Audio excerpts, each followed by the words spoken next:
вечер од Вашингтон, ова е ТВ журналот на Гласот на Америка на македонски јазик Newsflash. Јас сум Лилица Китановска.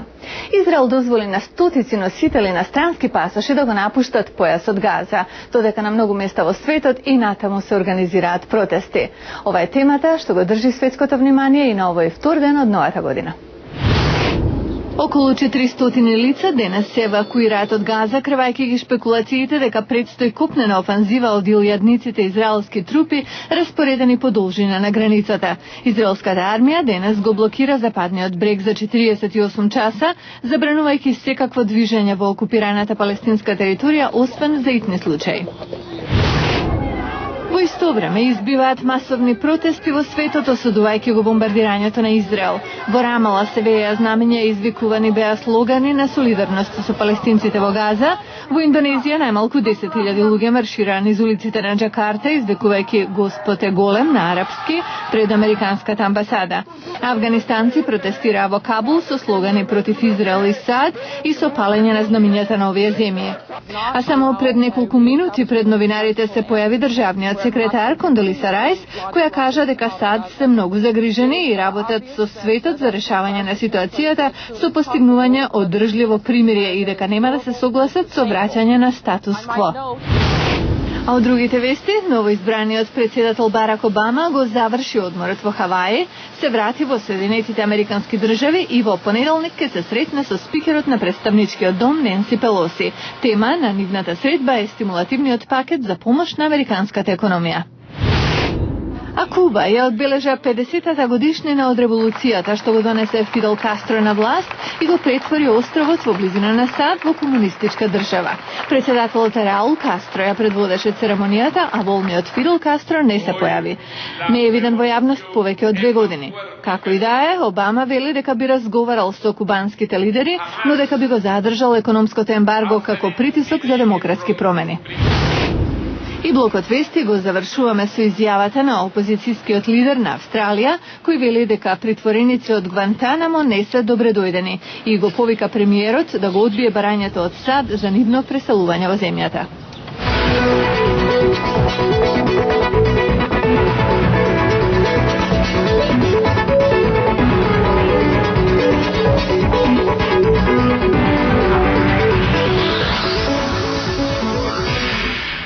Падот на економијата и недостигот на работни места во Соединетите Американски држави направи многу имигранти да размислуваат за враќање во своите земји. Се чини дека американскиот сон е се помалку достапен. За Марселино Гил, имигрант од Монтереј, Мексико и самохран родител, секој ден е борба да се заработи доволно пари за издржување на неговите 3 деца. Започнува со работа секое утро рано на локална фарма. Доскоро работел полно работно време, но со оваа економија животот му станал потежок.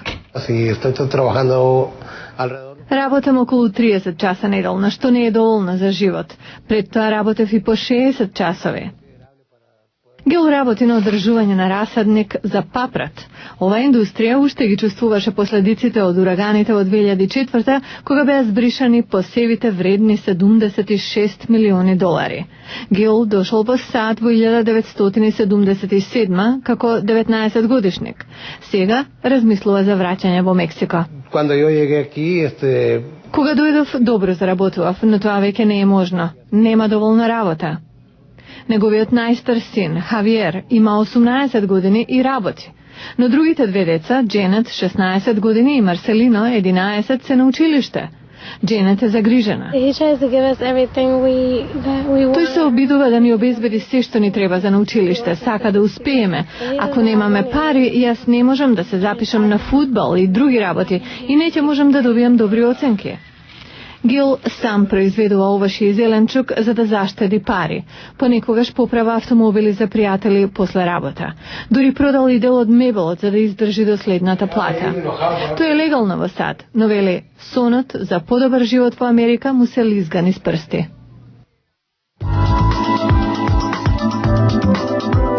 Нарачете бесплатен календар на Гласот на Америка за 2009. Пратете ни електронска порака со вашето име и презиме и полна поштенска адреса на macedonian@voanews.com. Со нарачката автоматски ќе започнете да добивате и бесплатен дневен преглед на вести на Гласот на Америка на македонски. И покрај глобалната финансиска криза на индустријата за извоз на облека од Бангладеш одлично и оди. Во приложение ќе чуеме што е причината за оваа успешна приказна. На преполните улици на Дака велосипедски рикши се борат за простор меѓу автомобили и камиони. Во оваа најгусто населена држава во светот за преживување треба да се открие клучот, а во глобалната економија клучот за Бангладеш е во извезување на готова облека. Во групата Вавилон, каде се вработени 10.000 работници, сепак се загрижени дека ова нема да трае долго, зашто западните купувачи купуваат се помалку.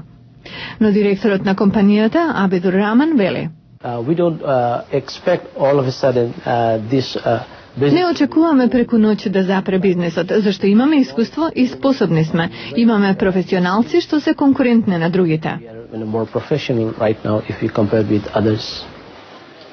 Ова индустрија на Бангладеш му носи 80% од тврдата валута, додека во развиениот свет е практично изумрена. Од Лондон до Сан Франциско во гардеробите речиси без промашување има произведено во Бангладеш.